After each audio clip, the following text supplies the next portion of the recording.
Así como el pensar de la ciencia se asienta en tres pilares, hechos, matemática y lógica, el pensamiento que podríamos llamar común u ordinario se cimenta a su vez en tres soportes, hechos, diccionario y lógica. Comprenderemos esta afirmación si prestamos atención a estas lecciones, porque comprobaremos que el diccionario es algo más que un conjunto de definiciones lingüísticas, es un instrumento del saber, es alimento de la inteligencia y un poderoso tejedor de neuronas. La definición genérica de diccionario indica que es un repertorio en forma de libro o en soporte electrónico en el que se recogen, según un orden determinado, las palabras o expresiones de una o más lenguas, o de una materia concreta, acompañadas de su definición, equivalencia o explicación. En estas lecciones, cuando nos refiramos al diccionario, entenderemos que hablamos del de la Real Academia de la Lengua Española, aunque el análisis que vamos a realizar es extensible a cualquier otro, incluidos los especializados en materias de todo tipo, como la arquitectura, la medicina u otra disciplina singular. Para mejor entender el desarrollo siguiente, conviene revisar la serie Preparando el cerebro para la inteligencia y repasar bien las definiciones de dato sensorial, realidad mental, concepto sensorial y dato abstracto. Supongamos que deseamos definir el acto de imaginar,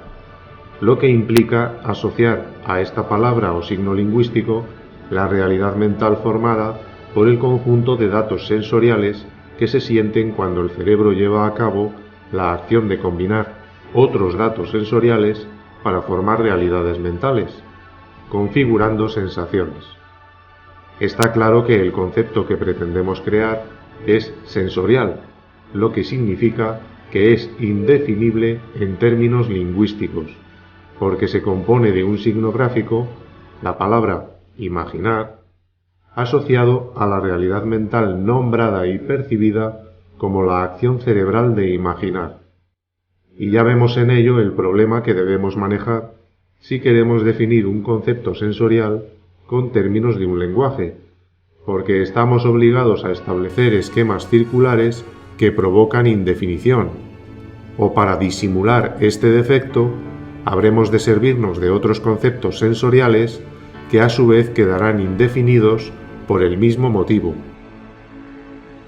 Ningún cerebro con imaginación tendrá dificultad en entender el significado del término imaginar, sin más que asociarlo de cualquier modo, por ejemplo mediante gestos o dibujos sugerentes, con esa acción de creación de imágenes mentales que se entiende por imaginación.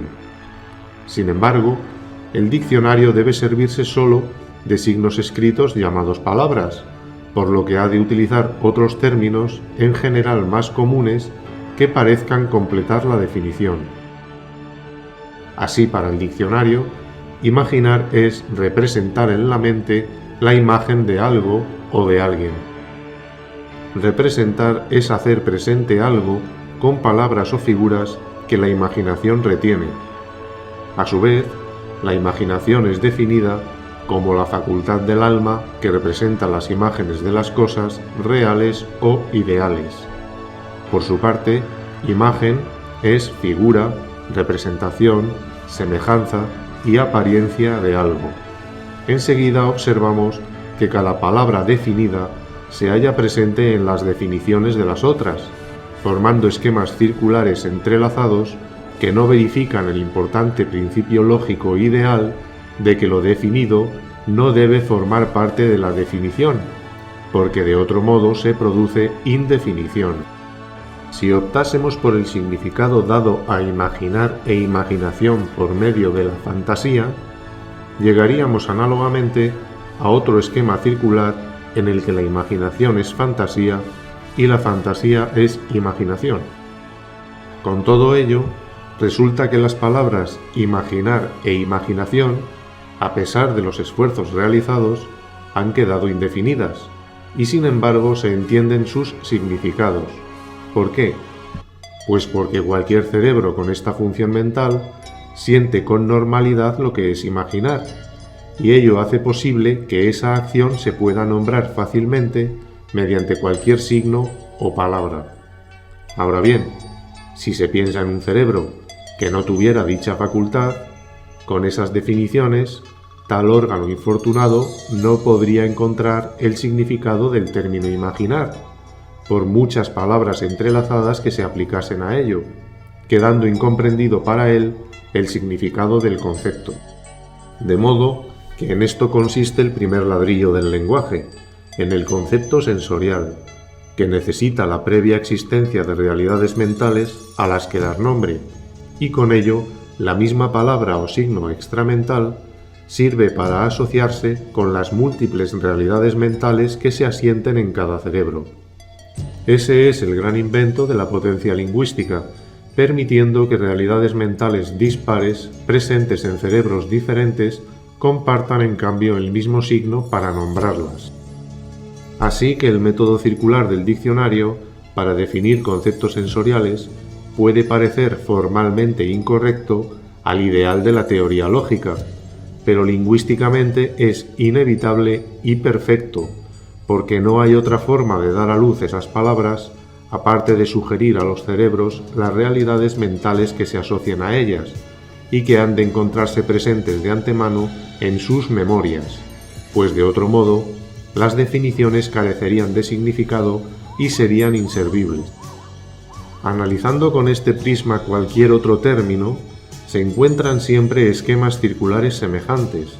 por lo que podemos afirmar que no hay en el diccionario ninguna palabra que satisfaga completamente el requisito ideal de la definición lógica perfecta, porque los términos que no sean sensoriales en sí mismos estarán definidos mediante otros que sí lo sean, con que finalmente aparecerá de algún modo la inevitable circularidad entrelazada. Y este fenómeno es común a todos los lenguajes, incluidos los científicos. Una de las virtudes más apreciables del diccionario moderno es la exhaustividad, porque acoge palabras propias no sólo de la literatura, sino de cualquier ciencia, por lo que constituye un instrumento de consulta de valor inestimable, que sirve para esclarecer conceptos y resolver dudas semánticas en cualquier materia. Por ejemplo, en los dominios de la física podemos aprender la diferencia entre calor y temperatura. La palabra calor, en su acepción física, está definida como la energía que pasa de un cuerpo a otro y que causa la dilatación y los cambios de estado de estos. Por su parte, la temperatura se define como la magnitud física que expresa el grado o nivel de calor de los cuerpos o del ambiente. El diccionario refleja así la importante diferencia que la física establece entre calor y temperatura, pues el calor es una forma de energía, mientras que la temperatura es una medida del calor presente en la materia. Por tanto, el diccionario es fuente de aprendizaje, pues permite conocer realidades extramentales sin necesidad de haberlas percibido directamente. Por ejemplo, sin conocimientos de medicina, sería normal ignorar en qué consiste una septicemia. Pues bien, recurriendo al diccionario, el significado de esta palabra queda claro. Se trata de una infección generalizada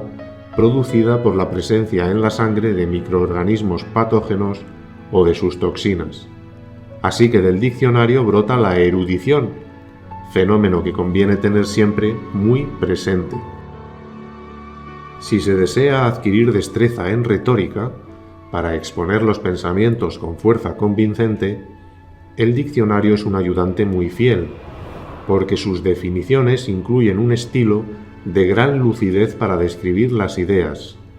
Por ejemplo, si quisiéramos exponer en qué consisten las emociones psíquicas, en el diccionario encontramos la definición de alteración del ánimo, intensa y pasajera, agradable o penosa, que va acompañada de cierta conmoción somática. ¿Cómo se podría describir mejor y con mayor brevedad algo tan complejo como las emociones?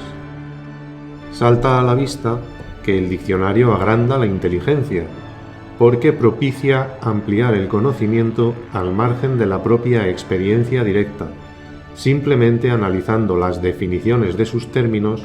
permitiendo al cerebro disponer de elementos de pensamiento fiables y de formas convincentes de exponerlos, por lo que un consejo eficaz para crecer en saber habrá de ser el de usar del diccionario sistemáticamente, tanto si uno orienta su formación a materias científicas como a las letras. En suma, el diccionario no puede evitar el vicio formal de la circularidad entrelazada, que induce indefinición teórica, aunque no efectiva, no por causa achacable a su metodología, sino porque la naturaleza del lenguaje así lo determina sin remisión, haciendo de imposible cumplimiento el ideal de la definición lógica perfecta. Sin embargo, el diccionario es titular de importantes y trascendentes cualidades, que se pueden resumir en su estimable exhaustividad, su fértil erudición y su poderosa eficacia a favor de la inteligencia, lo que le convierte en instrumento imprescindible y permanente para auxiliar a todo aquel que pretenda crecer en intelecto y persuasión. De ahí que publiquemos esta serie dedicada a este notable libro y sus dignas consecuencias, a fin de divulgar su potencial como tejedor de neuronas para todo aquel que se interese en ello.